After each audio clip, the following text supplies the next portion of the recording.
Perkenalkan, nama saya Vela Putri Diurahmawati dari kelas 11 IPA 2 absen 9. Kelompok sosial merupakan kumpulan individu yang mempunyai kesadaran bersama akan keanggotaannya dan saling berinteraksi.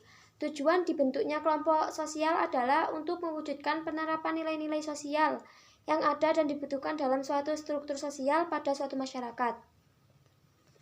Jenis-jenis kelompok sosial. 1. In-group. In-group adalah kelompok sosial yang dijadikan tempat oleh individu-individunya untuk mengidentifikasi dirinya dalam bentuk kelompok tersebut. Sifat in-group adalah adanya kebersamaan dan keakraban terhadap anggota kelompok. 2. Out-group. Out-group adalah kelompok sosial yang oleh individunya diartikan sebagai lawan in-group. Sifat out-group adalah rasa asing ketika melihat orang yang bukan anggota kelompok. 3. Kelompok sosial primer. Kelompok sosial primer adalah kelompok sosial yang antar anggota bisa mengenal secara pribadi dan akrab. Kelompok sosial primer disebut juga sebagai fact-to-fact group karena mempunyai hubungan interaksi yang intensif. 3. Kelompok sosial sekunder. Kelompok sosial sekunder adalah kelompok sosial yang jumlah anggota yang besar, tidak saling mengenal, dan interaksi sosial di dalamnya tidak terlalu dilakukan secara langsung. 5. Paguyuban. Paguyuban adalah kelompok sosial yang anggota-anggotanya memiliki ikatan batin yang murni, bersifat alamiah dan abadi. 6. Patembayan.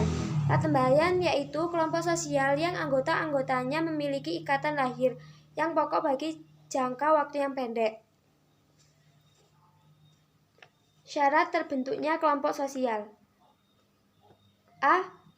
Punya struktur sosial sehingga kelangsungan hidup kelompok bergantung pada anggotanya yang mempunyai dan melaksanakan perannya. B.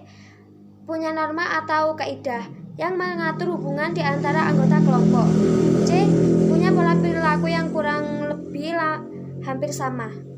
Ciri-ciri kelompok sosial mempunyai sebuah faktor yang dimiliki bersama sehingga hubungan selang mereka bertambah ketat. Misal, nasib yang sama, keperluan yang sama, tujuan yang sama, ideologi politik yang sama, dan sebagainya. Struktur berkaidah dan memiliki pola perilaku bersistem dan berproses.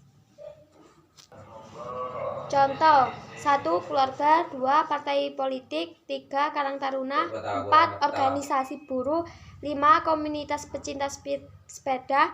6. Kelompok bermain sepeda, dan sebagainya.